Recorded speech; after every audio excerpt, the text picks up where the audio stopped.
We've handed over our food security to someone else, and they're here to help you take it back. It's the Farm to Table Direct Show with Ryan and Keith. Hello, everyone. This is Keith with the Farm to Table Direct Show. And of course, right here beside me is my brother Ryan. And tonight, oh man, tonight we are back with our final installment from the Road Food Conference. Joel Salatin's keynote speech on Saturday. Man, did he lay the smacketh down, talking nothing but truth to power, as we talked about how the battle for food freedom, the rebel's guide to building a life they can't control. Sounds controversial, bro. does sound a little bit controversial tonight, but in the right balance, we're not talking about anything illegal. So, but we are continuing down the journey of what we experienced at the Rogue Food Conference in Dallas, Fort Worth, and we're going to start right off with how to make it stick. Now, bro, what did you take from that? What did it mean? How did it make it stick? What was he talking about? Well, listen, I'm going to grab that right quick. But before we do, hey, Dwayne, welcome in. And folks, this is a live chat event. So by all means, feel free to jump in the chat. Again, only you, the listener, can blow the lid off of this entire thing, send it right off the rails before we ever get started. So feel free to comment, ask questions, make observations. But anyway, welcome in, everybody. The making it stick. I mean, the whole thing was making the decision. You know, people have gotten into the homesteading lifestyle, or they've made that decision, or they've decided, even if it's just simply they don't want to be dependent on the food chain the way they were in the box stores, or they want to know where their food is coming from, and they're kind of beginning to make those decisions, or they've moved in that direction, and they're just really not sure. And so the whole thing was, how do you make those decisions? How do you make that stick? How do you make it last? And he kind of had a couple of little outtakes on that, and really kind of addressing that, I guess you might say, the elephant in the room, so to speak, because a lot of people think it looks good on paper, or they've watched it on YouTube and they think, ooh, that looks like fun, until they get out there and reality's kind of set in a little bit. And so for those that really want to make that lifestyle stick, there's some things, and I'll hand that. I don't know if you got the notes there, right? Yeah. So Yeah, I got them in front of me here. So, he started off by saying, to embrace being different. Now, as it pertains to the lifestyle of homesteading, I can imagine that there's just not many people who live that type of lifestyle. Now, yes, there's a lot of people who live the homestead lifestyle. There's obviously farmers, ranchers, and the like. But if you look at the population as a whole, we've gotten away from that lifestyle a lot, by a long way. And so whenever I grew up, that wasn't really the norm. At my age now, you and I, we were raised not on a farm, but we had a grandmother that was on a ranch, and we got to spend a lot of time there. But today, and like I said, and even including myself, I was raised in a more convenience kind of lifestyle. But let's talk about a little bit about embracing being different. For example, I'm going to say that Joel Salatin don't have a TV. yeah. So that's different, right? Oh, yeah. And I know one of the things that I've heard him say in the past was that, make the kitchen the center of your home. Right. Make it doesn't mean build it in the center, but make it the center of where people gather. Okay. Not your living room, not where your TV with our Netflix and all things. I'm not beating anybody up, because I have those things too. But what he chose specifically to be different. Right. Well, I mean, he still carries a flip phone. He does. So he's got that, and there was a lot of it too. Also, what people thought about, making that decision, that people who leave the city in particular, they leave, the normal, live in the suburb, go to the box store, grab their foods, come back home. It's the normal life. You got the TV on, kids are running 100 different directions and activities, and life is just going on. And so you make that decision to go to a simpler life or to start knowing where your food come from, growing your own food, raising animals. Well, you're going to stand out amongst a group of people. And so, you're going to get looked at a little bit, and maybe you're doing things differently to make things better for your family. And that's where he's talking about embracing that. Don't be embarrassed by it. Don't be ashamed of it. Grab a hold with both hands and, make a difference in your family's life and in your own. And as we've talked about health of our food and that sort of thing, I mean, that adds a whole lot to that. So, I mean, that was a big part of being different, and I mean, let's face it, there's enough people walking around, head in the device, Oh yeah. missing everything going on. And, you know, so, I mean, that's, I don't know. I mean, I guess it is, it does make stand. We go to the expos, we go to the events. I mean, you see the number of people that are embracing this, but at the same token, it is, still a large percentage of the population is, uh, it's just kind of that rut of 9 to 5 of, working, both people work and kids in public indoctrination, I mean, all those things. And so when you have that, you are different, and he's saying to embrace that. But he follows that up with never underestimate the power of making a decision. You know, uh, just simply the fact that you're making a decision to be different. You're making a decision to do something about what's going on. Right. And again, we're talking about how to make the homesteading lifestyle stick. The decision that you've made to do a lifestyle of homesteading. And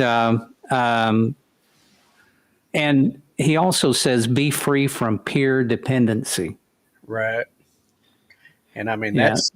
that's a big deal. We live in a world of, you know, what others' opinions are, what other people think of us, what we, uh, you know, and even our kids, I mean, they learn that in school. You learn it in the indoctrination, simple, they learn it in indoctrination. They learn that in the school environment. How you dress, how you behave, what sports you play, what you do, what makes you in the in crowd, you know, and we get dependent upon what people think of us. And he's saying to get away from that, to be free of that, not, you know, um, he talked about, being different himself, even in school, that as a teenager, running, raising chickens and selling them at the curb market, hanging out with the old ladies at the curb market, and how he learned so much from them about marketing, about different ways to do things. And it took being different than probably everybody around him, his whole family, um, to learn that experience and to gain it. So there's he went so many different directions around that being different and being free from peer dependency, and what that means. And I'll go ahead and let's take a look there at, with what Dwayne said there. Yeah, he's saying that I don't know anything about the homesteading life that is simple. It is a lot of work and responsibility. It is, to me, a better way of life. And I think that if Joel Salatin was sitting here, that's exactly what he would say. It is a better way of life for him. And, we were talking about making decisions and peer pressure there. And, and just a little personal story. I drive an '05 Dodge that used to belong to my dad. It's beat up. It's paid for, and I'll just keep on going with it. I don't have any pressure to Right. keep up with the Joneses when it comes to that. And as a matter of fact, I feel a little sorry for my wife sometimes because she drives an older vehicle, and but it's a practical thing and it's a decision, and I know what other people are thinking. Right. This guy must be poor. Yeah. But you know, But what I'm not is I'm not car poor or truck poor. no, So, and I don't really care what other people think about that. I just don't. It's just not you know, my I read jam. this. I read this here recently. You talk about that, and it does go to this. Dwayne, first I'll say this. You know, um, I would, you know, the word simple versus easy. It's not an Mhm. easy lifestyle. It's not easy. It's hard work and all that stuff. But in a lot of sense, it is simpler. You're not distracted by all of the world's the things of distraction. It's a simple focus, and so simple. I would agree. Easy? No, there's nothing easy about it. You know, and but bro, back to your point there. You know, I seen a thing the other day. It said, you know, uh, who's really wealthy? A guy who is driving $1,000 truck but has $80,000 in the bank, or the guy who's driving an $80,000 truck and doesn't have $1,000 in the bank. Yeah, exactly. And there's a lot of different ways to define what, success looks like to you, um, and what wealth is to you, but a wealthy lifestyle, to me is one that's just really fulfilling, and different people is different, has a different, definition of that. Oh And I well, just want to welcome in Chris yeah. and, um, and so, that was pretty much it on that particular topic. Yeah, But that was a little bit of his philosophical viewpoints. Hey, David. Hey, Holly. Welcome in. Glad to see y'all. Um, that was a little bit of his philosophical outtake on, life and how, ways that it can um, make life better, I guess you might say, or in his opinion, better, for society and for people if we embrace that, and we were in a room full of weird people, right? It was a Saturday, and we were sitting in a room, whatever. But I mean, all people looking to be a little different, maybe. But then he kind of digs in, to the uh, uh, how to that deal with government, Yeah, I'll wrap that up with Dwayne there. Most folks spend money they don't have to impress people they don't like. Um, or that don't care about what they drive or what they look like. They don't, yeah, uh, it's but that was it. But then he kind of got into the room full of weirdos. Y'all would have, Mr. P got jokes. uh, Uh, but anyway, he did jump right in, and kind of his a main thing was in dealing with the government, dealing mm, with regulators and different things that happen there. And I know we've got uh, a lot of folks within our community, and some maybe even right here in the chat, that are having to deal with regulators, having to deal with government agencies, and the headache that can be, and the toughness to navigate those interactions, and something I want to, we talked about it before in different episodes about this, but got to give the disclaimer. Listen, we're not telling anybody to break the law, or to commit criminal acts, or to whatever. But what we're talking about is circumvention. What we're talking about is finding ways to work within that, finding ways to work around, um, you know, certain obstacles that may be put in place. And tonight, in particular, focusing on really kind of how to deal with them and kind of what's coming up, and just kind of an encouragement. Um, and so you know we'll um, we'll get into that. I'm going to hit so that. before we get and it says, I think homesteading is a popular term right now, but it's really a lifestyle, not a fad or a trend that some are playing with. However, I would kind of push back on that a little bit. To some people, it might be. Maybe they have dreamed of something, but when the reality hits, they bail out. Right, and You that's it. know. And those of y'all that are living it already, I guess you might Hmm. say you're in it, you're invested, you're going at it. You know, uh, yeah, y'all have embraced it, y'all understand. that already. But unfortunately, so many people come into it uh,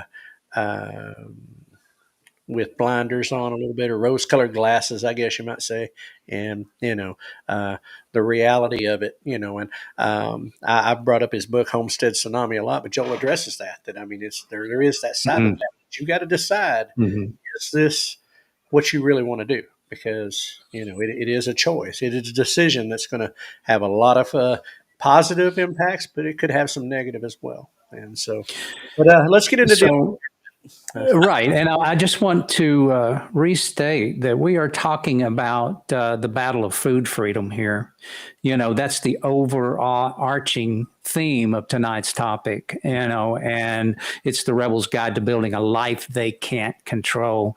And so making that decision was where we kind of started with that, and how to make, that decision stick. And not being pushed around by peer pressure and that sort of thing, and now we're getting into how to deal with the government. And one of the things he said, bro, that I thought was pretty smart, he said, correspond in writing only. Yep, absolutely. And I think there's a lot of richness to that, and it seems old school. Writing. Who writes anymore? Because we all text, Mm-hmm. pick up a phone, or we, whatever. And I mean, I would say email probably qualifies under the in writing, um, and he has a good reason for that. That you know, one, if it's in writing, it's a matter of record. Mm-hmm. A phone call is hearsay, you know, and That's right. and to say, some people will record. Well, in many states, it's illegal to record a conversation unless both parties know that it's being recorded. So you run into some legal troubles there. But in writing, there's a record of what you said, and and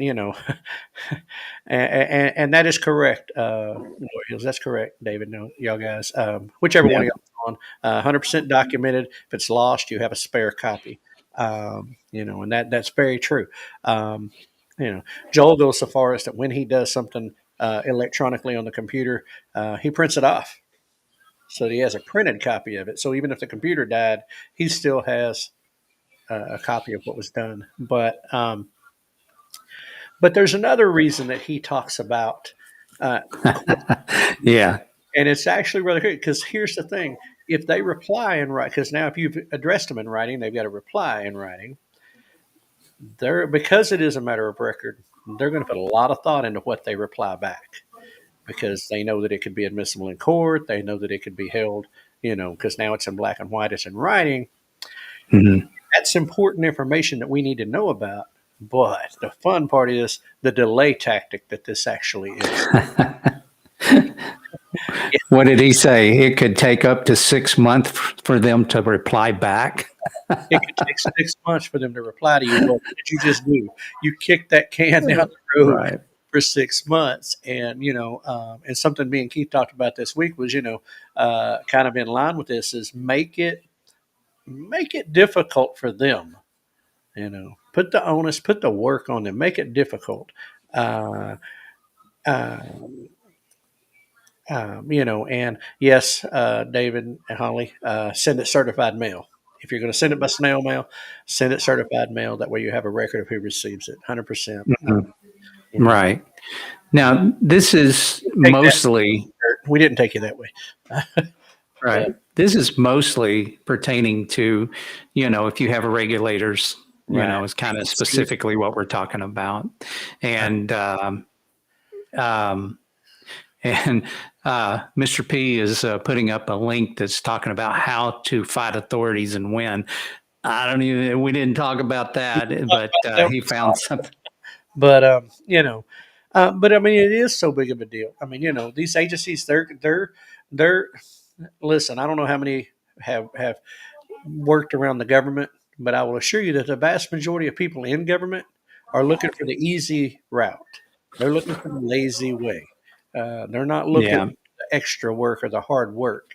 So let's make them work for it. You know, And sometimes, bro, I wonder if in the back of Joel's mind, if he was thinking that, if I become enough of a pain, they just won't want to deal with me and they'll leave me the heck alone. yeah, and there's something to that. I think maybe just make them have to work, make it be a thorn in the flesh, so to speak, to have to deal with this guy. And there's easier pickings somewhere out there who will Right. do that. And so I mean, corresponding and writing. I mean, old school, by today's standards, who writes a letter anymore, but you know, it serves a multitude of purposes. So but I love the delay tactic side of it. Basically you can grind the wheels of whatever agency to a stop in your case because they've That's got to do throwing a monkey wrench in, right? That's what was it. it? It's sabotaging their efforts. I don't know, Yeah. but what was the story that the gears being turned, that they would throw a shoe in the gears, and that was where the term sabotage come from. Sabah, or maybe somebody in chat knows the story of that, but I thought that was interesting where that came from. But they would throw a shoe in the gears to make the gears come grinding to a stop, and so anyway, moving on. Yeah, had to feel Um, it said, don't have conversations with bureaucrats. yeah. Yeah, and that was interesting, and we had to kind of think about that one just a little bit. That about having a conversation with a Democrat, or no, with a Democrat, with a bureaucrat. Take that for what it's worth. No, Yeah. uh, little Freudian slip there, you might say, but just happened to work. No, anyway, don't have conversations. Well, we put a lot of thought in it. We talked about this, pre-prep, show prep, and our natural tendency is to pick up the phone or to have a conversation with this person, want to talk to them, right? Well, one, the best thing to remember about the government is kind of like you're dealing with a police officer, or no offense there, David, but all things can and will be used against you. So all things you say can and will be used. So getting into conversations with them, one, there's no record of that conversation; it's hearsay. Um, Mm-hmm. and plus, people, when we get to talking to somebody about something, we may give away stuff that they don't need to hear. They don't need to know. We may give away information, um, but that they're they've got somebody they're answering to. They've got an agency they're answering to. They've got a regulation they're answering to. Whatever it is, and just saying, Dave, just saying. Uh, anyway, but they have that, so, you get in a conversation, well, that may end up actually hurting you, because again, you can inadvertently give them information that they don't need. And plus, you're having a conversation with them that's probably not going to get you anywhere. I mean, because ultimately it's all, regulation, it's all paper trail, it's all, you know, uh, that type of thing. And so I don't know, bro, if you got anything to add on that. Well, it's kind of in the next point. It was saying they have an elitist mentality, demand that they treat you with respect. Just yeah. Well, let me just say, I worked in an industry to where we had a little bit of authority. Okay, and I've seen other people that I work with abuse that authority. And it was more of a personal issue with them, and so they would. I mean, I worked in the airline industry, and they would get people kicked off of an aircraft because of something that they did or something that they said, and I'm like, I would not have done what you did to that person, right? And so, and I felt like, and I know it's a feeling, but I felt like that was just a personal little bugaboo that person had with another person that was there. And because they had authority, they thought they could do something like that. And so it's not uncommon. I think it's actually a human nature thing when people with a little bit of authority allows that to get out of hand. Right. And so it's not unthinkable to say that they may have an elitist mentality. Not all of them do.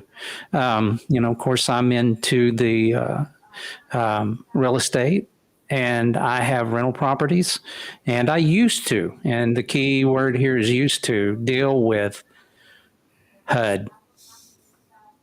Until somebody came into my property, and it was Oklahoma State HUD, and told me what I could or couldn't do with the house I owned. Said, you know what? I don't have to rent to your client. I'm not a beggar here. I don't care. I got people standing in line who will rent the property. I don't need that. So I'll just pass. And it's not that they don't. It's more or less an attitude. Now I worked with somebody else, which was with the Choctaw Nation, and they were amazing. They were amazing. They worked with me. I felt like they were a partner with me. Basically the same program, but two different people dealing with me.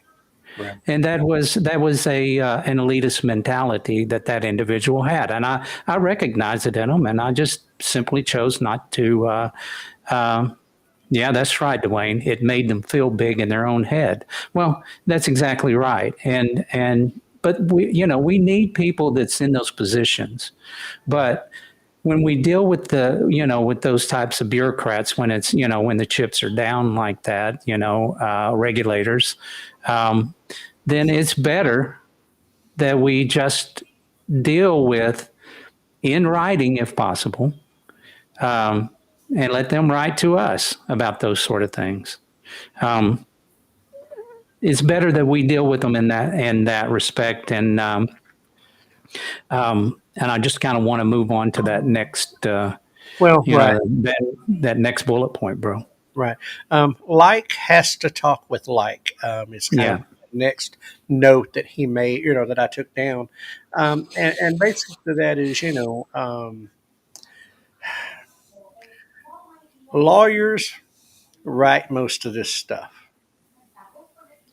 And unless you know legalese, or you understand the nuances of legalese, you can find yourself scratching your head trying to figure out. And there's a turn of phrase, if you will, that is being used that may escape, or miss a detail in there.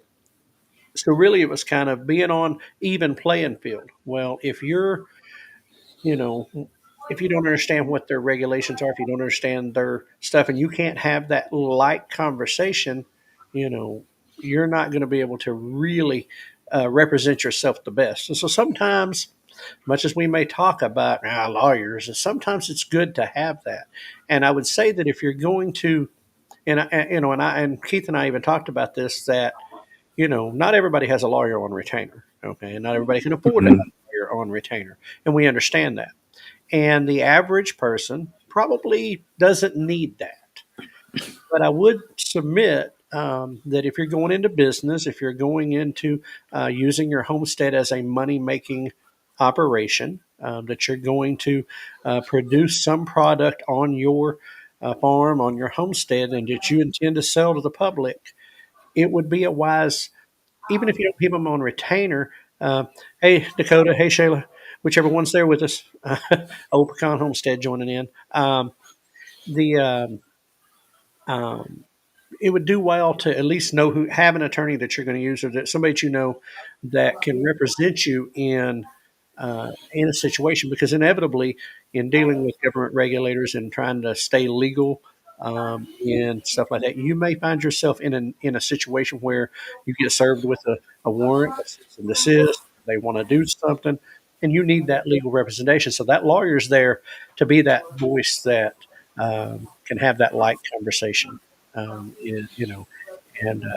I mean, it stinks to have to be that way, but you know, um, Joel himself has had to go through that. They had meat, They were at a local meat processor. They were going through a processor, and the agencies came in, put crime scene tape around the beef, and said they couldn't process it.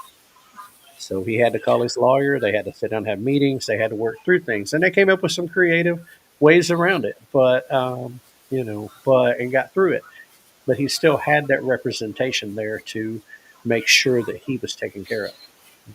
So one of the things he said is generals talk to generals. In other words, they surrender to generals. In other words, you wouldn't surrender to a private. That was a military thing. Right. And so the way I took that is kind of like what you were talking about, bro, about having an attorney. Right. Because you're talking about regulators talking to lawyers, which is all in the legal system, right? And so, having that type of representation is probably better. Now, you don't have to have a lawyer on retainer. You can, hopefully, you guys have at least have some friends or some acquaintances that are lawyers, or you've dealt with some in your own local area, because it does help. And so generals surrender to generals. So let's that's the thing that I would do. And And I was at a function. Bro. Yeah. And I kind of got this feeling. I met this person twice in different functions, and he was a state employee, and I think he was highly guarded in what he would say or what he would agree to. Right. He wasn't comfortable having certain conversations, and I kind of picked up on that. And so I thought, you know what? Maybe I don't really need to talk to that individual in any unofficial capacity. Right.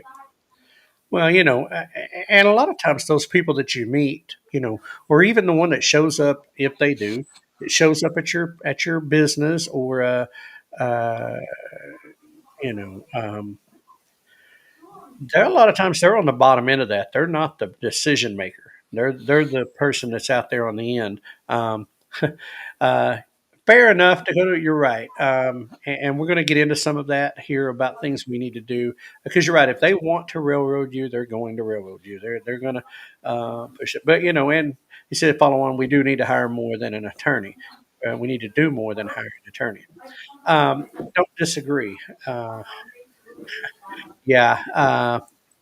That's true. I always said nobody wants a lawyer till they need one. Then they want the nastiest guy they can find. They want yes, they want the meanest one they can find when they need one. And but so there is some truth to that, and um, you know, and we'll get into some of the stuff that as far as, and we've talked in the past, regulatory, legislative pressure, regulatory changes, making changes in that, you know, that direction to where we get more freedom back in the hands of the individual, and more back into the hands of the farmer, the grower, the producer, whoever, down at the lowest level.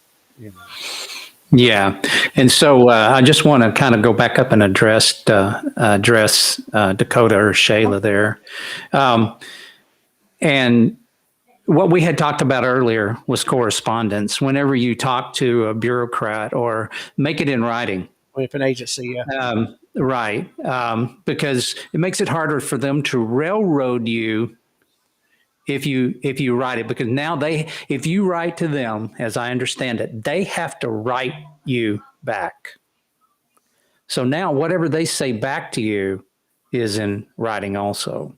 So you can hold their feet to the fire, and so we can definitely be railroaded. Let's see here. He said, I thought maybe RFK Jr. was actually going to try to make a difference, but then I seen him eating McDonald's. Yeah. Oh, come on, man. I mean, we'll take a brief time out on that. I did, I think he's caught a lot of flack for that photo op with him and Trump and them eating, eating that, and I get that. see where I'm at here. I'm going to go back into something because I don't want to mess this up. I mean, because Joel talked about this himself. Let's see, November 29th on his blog post, and it was titled Mm, McDonald's, really? You know, and it was talking about those things, as far as Friday. And even Joel was talking about the fact that he, standing, to principles on that, and that while sometimes he understands a photo op, those things happen. I'm going to go ahead and kick off that because I can't get it up. But so it's been, yeah, it didn't look good. You're talking about the bad foods. You're talking about all the stuff that's in, how they're cooked, all this stuff, and then yeah, there's a photo op with the with Trump on Trump. I don't know if they were playing an event, whatever, and yeah, they got McDonald's. That definitely uh, didn't didn't give good optics for sure, and we'll see. I'm hopeful that maybe that was a just a bad decision. But I don't know. We'll see. I hope maybe yeah. Speak.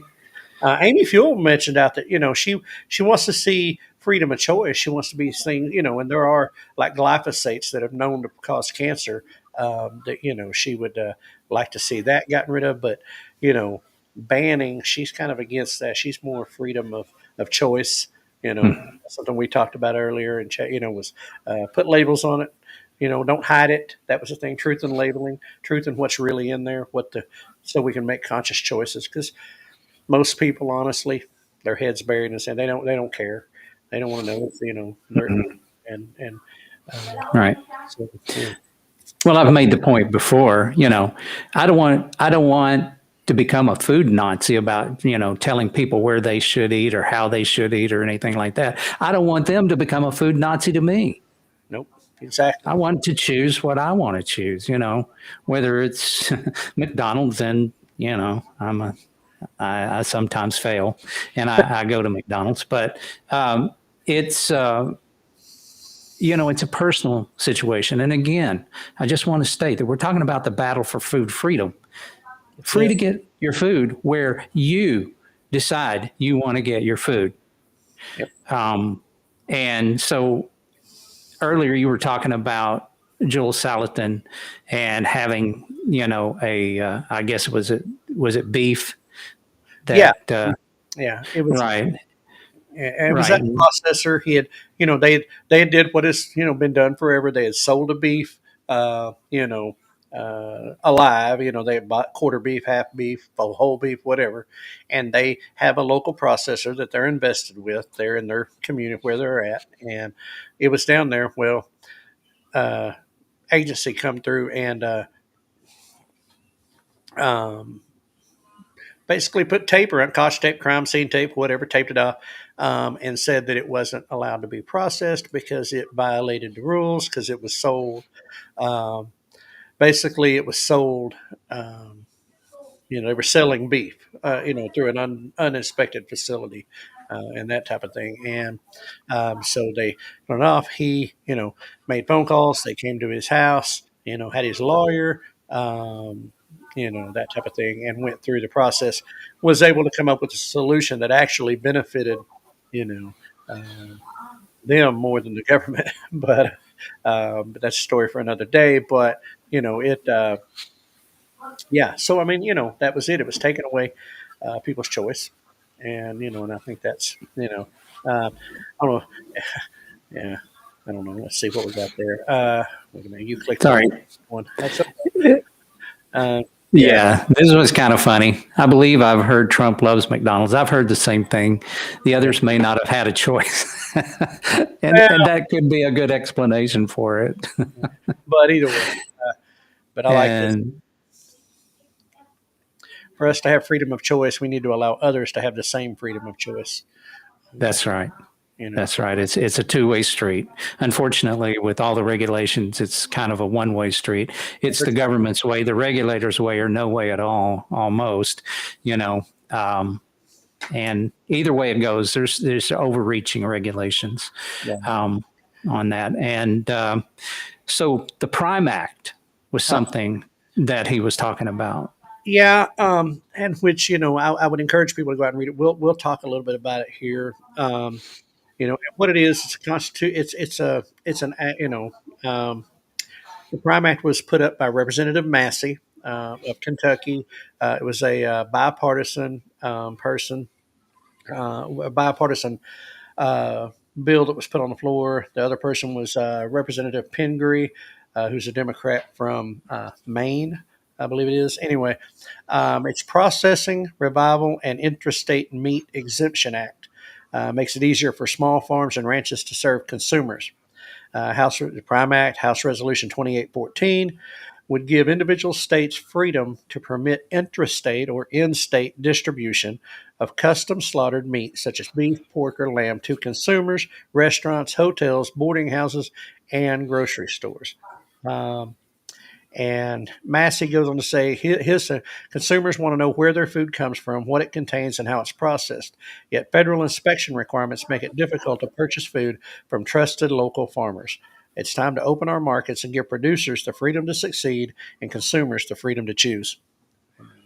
And so, I mean, it basically, right now, obviously you can take a beef down, have it. I agree, Dakota. Like I said, it was bad optics. It definitely didn't look good and went against his kind of everything he said. I agree with that.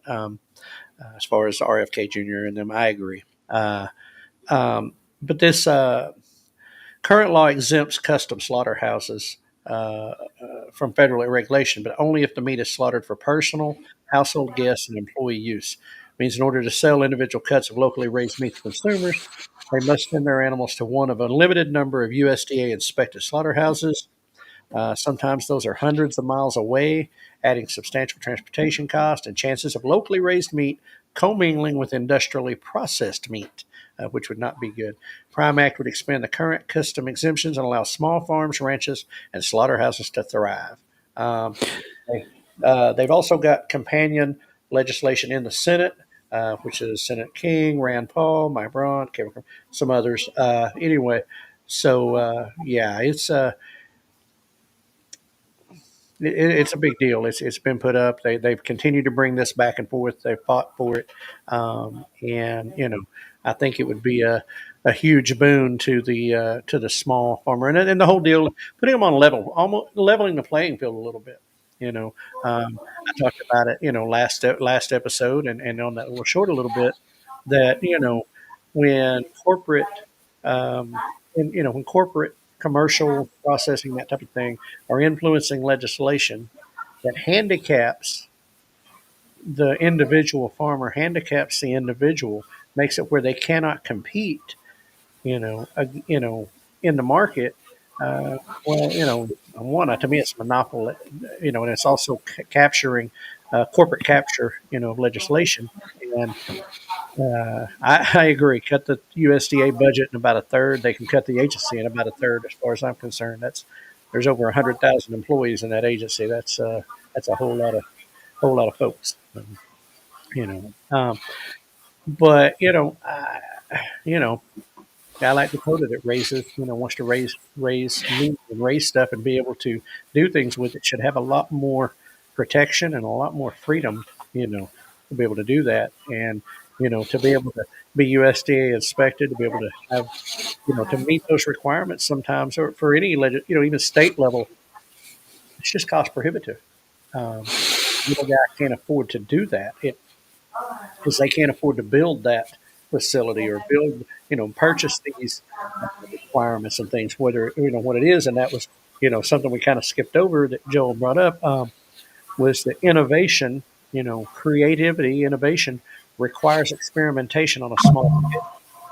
And what he's saying is that, for us to experiment at the smaller level, where we can figure things out, well, in order to stay within the regulations and stay within all these, laws and regulations, you have to have the budget of a big corporation to afford to do it.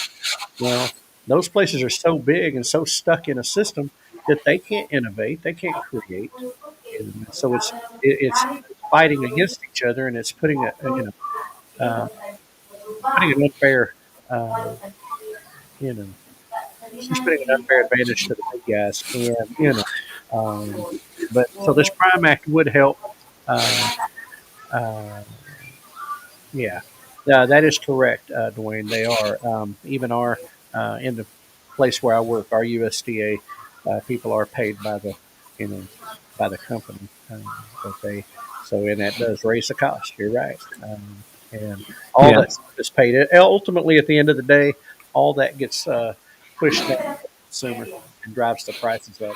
Um, and and then you figure in transportation costs, you figure in all the fees, you know, and just really get into a lot of that. And so this prime Act will help, you know, um, kind of level it. If they can get it through, get it signed, it'll help level the playing field a little bit, give the individual growers, the individual slaughterhouses, help that economy thrive and help that give us choices. And, you know, that right now we don't have, and that's what we're talking about. The food freedom. Uh, I said it last week. I'll continue to say it. I'll trust Dwayne, or I'll trust Dakota, or David, or any of the people that we know in our community here, or maybe even some of the people I know in my own community where I live or where you live. You know that person that's growing that, or you have a chance to know them, and uh, there's something wrong. You get to go have a conversation with that guy. Or if you go on, like me and you were talking about earlier, if you go onto their facility, you go to their farm or wherever, and you got questions about the way they do things, and the way they do things doesn't line up with your values, or uh, doesn't make you comfortable, well, you have that freedom to walk away. Uh, and so, I can see, uh, I see you got to step away for just a second. Yeah, I'm going to step away for a second. I'll be right back. Carry on, bro. Yeah, I will. You know, you don't like how that facility, how that farmer or that grower producer is doing things, you don't have to do business with them. You get that choice when you go out there. Well, if I want to buy a pig or whatever from somebody, or have some pork from, and I walk into their place and it is filthy and it's nasty, or they're not taking good care of their facilities, well, I'm not going to do business with them. So the market takes care of it. Uh, but if they have everything and all the stuff's done right, but yet I still have a problem, I get sick, or there's something wrong, well, I can go deal with that guy face to face. We can have a conversation. We can get things solved before anybody gets majorly sick, anybody dies. This most recent thing, speaking of McDonald's, this most recent recall and some of the stuff, the problems they were having with infection. Well, guess what? How many people had to get sick or even die before that really affected any change, before anything actually happened? And that's the problem we run into with corporate, industrialized food that goes through so many hands. Um, and yes, Dwayne, feedlots are the big feedlots are, yeah, it's definitely not. It'll make you reconsider some things. And Dakota talked about the difference in his price. That if he pays 90 cents a pound through his regular price, it'd be $1.25 a pound minimum just because of the USDA. That it's 35 cents more a pound. That adds up over the course of a large animal. And yeah, Dwayne's comment there. Yeah, if you've ever been to a feedlot, you'll buy local from then on. Yeah, I sort of. I mean, I still, I've been there working that business for a while, and yeah, and not the feedlots, but in transportation of cattle, and yeah, you get to see some stuff that makes you kind of scratch your head a little bit, and but and so when you can, yeah, it does make a big difference. And so that's that. You know, and something he said. I don't know, bro, if you have any other questions on that Prime Act before we get any further, moved on, because we're kind of starting to run up against it a little bit. Yeah, that's fine. Let's Uh, move on.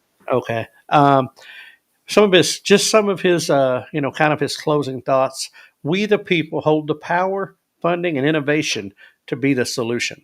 You know, and I think that's, ultimately I think when we have our tax, where we spend our money can have major impact. So how we spend our money and how we put that money to use, and Good evening, Dina. Glad you joined in with us. Good to see you. Um, hope they got all that mess cleaned up out of the garage out there from that processing the other night. Um, here, a lot of people feed recycled bread that has plastic shredded in with PFAs. I'm out. Yeah, yeah. Dakota, you're right. The process in industrialized food, where it goes through a facility and it runs through and it's going across conveyors and it's going through all these different machines and all these hands are touching it. There's so much stuff gets in there, and there's, I mean, things you wouldn't even think about and you don't want to know. And I've said on the show before, and I'll stand by, you got a far better chance of having disease or infection in that kind of environment where there's so much moving. There's so many pieces moving through an hour. There's so many pieces moving through a day. So many hands touching it. And all the different things that go with that. The risk to me seems higher than the local guy that I can see his facility and we can deal with face to face. Yeah. So if I can play the devil's advocate for just a minute, Mm-hmm. but what are you trying to do? Get people killed? What are you trying to do? Get people food poisoned here? So, well, no, I think the poison rate's higher through the industrial than it is through the individual, but that's just me. Yeah, I can remember getting food poisoning in the past, and it wasn't something that I grew myself. So it's not. I think everybody knows through experience that it's not completely safe. And for them to argue that that's the reason that they do it. Oh yeah. What can you say about that? Is there any pushback on that? Dakota, you're over there. I know you probably got an opinion about that, or Dwayne, or anybody else over there in chat. What's the pushback on that? And raw milk is one of those things that seems to be heavily debated. People they either love it and they want to fight for it, or they're scared of it, and they've been made to be scared of it over time. And I would say, even in history, when I studied the history of pasteurization, that people don't agree with each other. Right. I agree, Dina. Once is enough for a lifetime from food poisoning. Yeah. And it. I don't know. I mean, like I said, it's remember we were talking about the whole pasteurization, and what I tell you, it was, and I wish I'd pulled it up and saved. I wish I'd saved it. It was a marketing propaganda, whatever you want to call it, cartoon from 1912 that was just talking about raw milk, save the babies, save the bottle fed babies, go this way, and just making it look like that if you serve your baby raw milk, you're going to kill your baby. I mean, you're killing. And it showed a picture of this one baby that was getting the raw milk that was like skinny and sickly and just looked terrible. And then here's the baby that's on the bottle that looks fat and plump and and all this other stuff, and I don't know.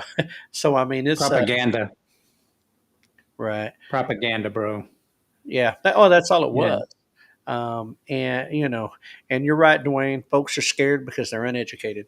And Dakota, I agree. I just wish we could get everybody else to agree with that. We're all consenting adults. When you're 21, you can drink, buy tobacco, and it has known effects far worse than local produce, dairy, or meat. You're correct, 100%. I agree. Exactly. Label it. Exactly. Label That's it. been my point. Choice. Educate folks. The system has brainwashed folks for their own profit. Always follow the money. Absolutely. And what are we hearing right now, bro? What are we hearing in media right now? They're talking about bird flu in milk. Yeah, avian flu is Right. In raw milk, and that's Right. And how much raw milk? Well, you say it's in raw milk, but they're talking about it even being in pasteurized milk, aren't they? I hadn't read that. I know I was, but all the pictures, all the media, propaganda, if you will, the illustrations, all the different things were uh, in dealing with raw milk and using it to downplay this whole thing. Um, yeah, too risky, easily contaminated. I believe she was uneducated. When I read up on that, make this quick. When I read up on that, the whole thing with the pasteurization and the contamination was not, now they did talk about mastitis and everything else, which, hey, y'all folks that raise cows, y'all know how to uh, check for that. And yeah, goat's milk is definitely better than about anything when it comes to that, and for the babies. Um, but they were concerned, the transportation and the shelf life that and all throughout this, that there was this higher risk of these bacterias, you know, um, as it went out from the farm to the cities and stuff. So it was, the larger populace. It wasn't, you or me or somebody out there with our cow getting milk for our family, or the neighbor getting milk from us, because most families can't consume a gallon of milk or that many gallons of milk a day, but, from a cow. But, um, and so, that was a lot of their reasoning behind it. And it just kind of, when you dig into it, it's like, okay, so for over 100 years, this has been this, well, Dwayne, according to them, they didn't live, they didn't live. Right. Well, I read one article about that where they said, and of course the way it's worded, it almost sounded like 50% of the illnesses in babies went away after they started pasteurizing stuff, because it Right. was about that time they began to understand, back, what do they call it, bacteria theory or something like that. But they, and it said 50% of that and other causes is what they were saying. So 50% of the death in infants was reduced, but I have a really hard time believing that. Right. I A mean, that's, really hard time believing that. yeah, it's, uh, there are less people. There are less people afraid. I think it's mostly cost to driven. They're going to buy the cheaper product and the more convenient. Absolutely, I agree with that 100%, Dakota. It is, people pay for convenience, and the cost, they're going to go with the cheaper, especially in a bad economy, especially when everything is so high you can't go to, can't afford to buy. Yeah, people are going to take the cheaper product just because of their budget. They don't see what they think it's going to cost them, more. And I'm not 100% sold on that when you look at the price of fast food these days. But, uh, but I mean, so it is, those things are there. And man, we could keep on going on this.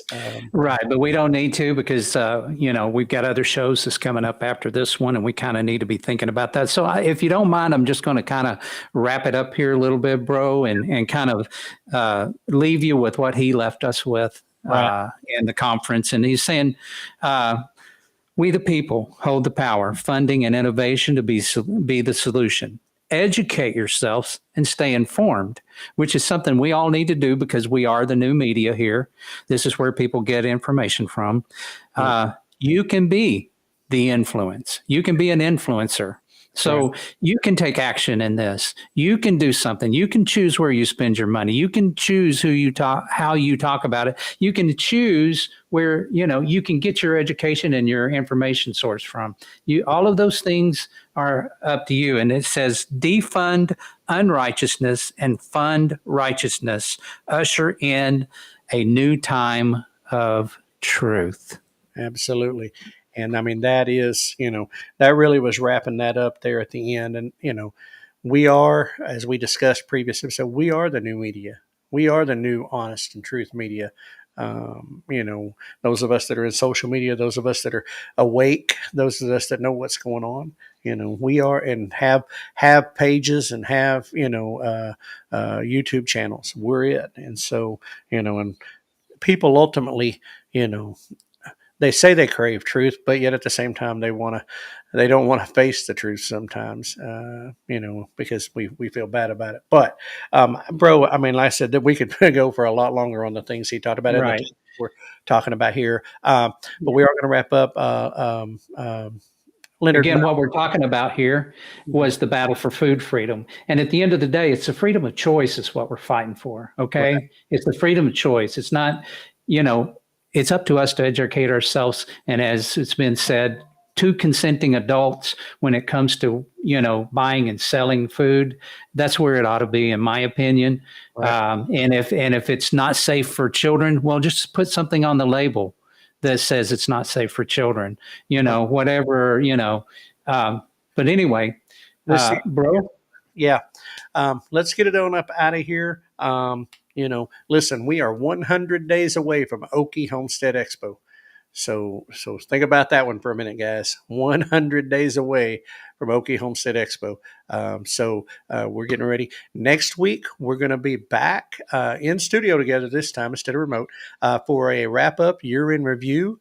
We're going to look back on 2024 and the Farm to Table Direct Show and our interactions with all of y'all guys and at the different places we went. And also looking forward to some of the things coming up in 2025 for the Farm to Table Direct Show.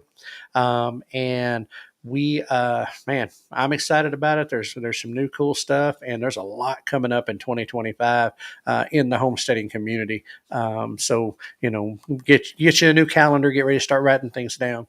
But so that's going to be coming up next Tuesday, 7:00.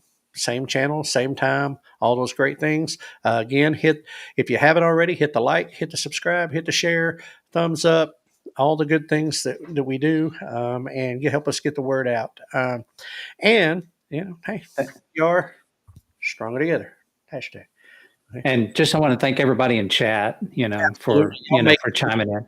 Yeah, y'all help us make this show, and we appreciate it very, very much.